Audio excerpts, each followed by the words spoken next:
I had a thought just listening to the editor of Wired magazine speaking to Alan Alda regarding AI, and I can add this to my hypotheses about AI. So if you've seen, there's a hard problem. Consciousness is the amalgamated sentient experience common to all mobile creatures. And I don't think that the Turing test matters more than insofar as a machine that people are talking to may fool them, but the only thing that matters is our behavior in relation to it. I gave the example before, Sam Harris did, of a person being chased by a heat-seeking missile. It doesn't matter if it's conscious or not. Similarly, an anthropomorphized AGI robot, which I'm against, serving you a meal. I'll say it again. An anthropomorphized robot serving you a meal and talking to you about your workday need not feel that it is. And that's the key word, feel. AI will not be conscious or sentient until it feels.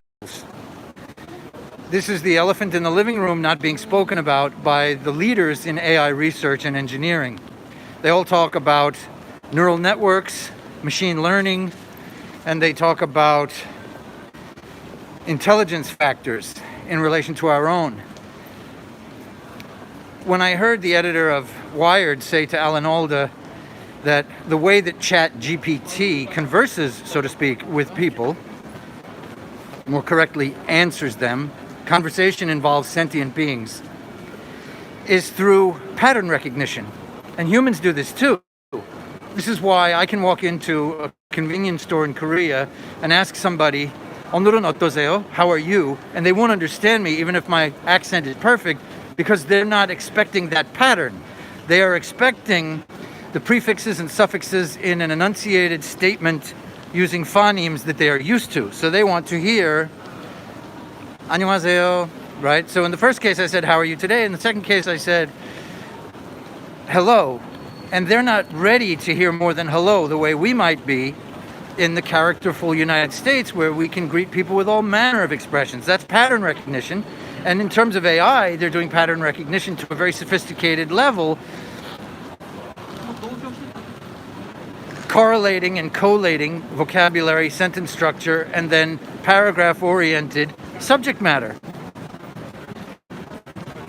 So it doesn't matter how intelligent the machine gets, it's just a hyper-intelligent calculator for our purposes. And so people should stop fantasizing about the idea that AI is going to be something you can marry, even though people are doing it, right? That doesn't mean that they know what they're doing. That doesn't mean that they're getting what they should out of a relationship. Another point that I've made in the past, which I'll just recap here to put these ideas together, is AI can't be a replacement for human beings for these reasons and others. And AI taking over is something that could happen without them or without their being sentient. But to follow in form the title of this post, I want to say that feeling is the key. We can be stupid or intelligent.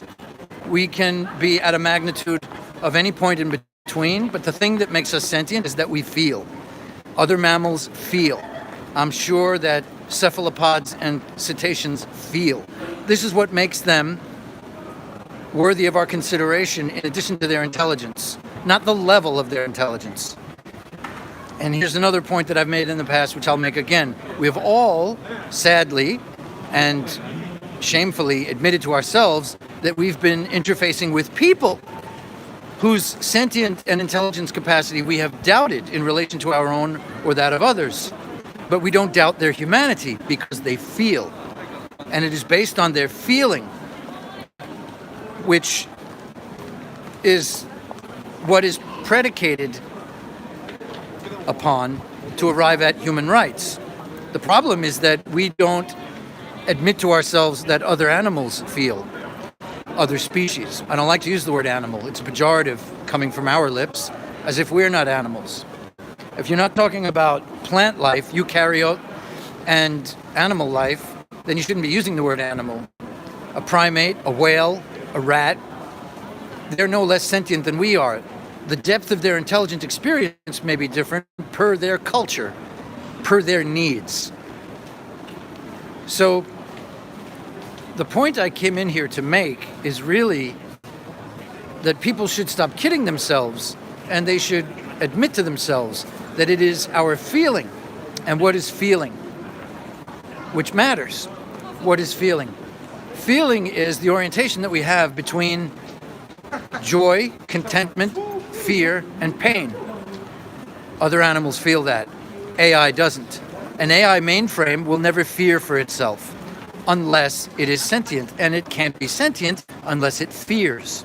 An AI mainframe taken care of by humanity and an electro-engineered grid will have no fear. We will equate its concern for itself as programmed into it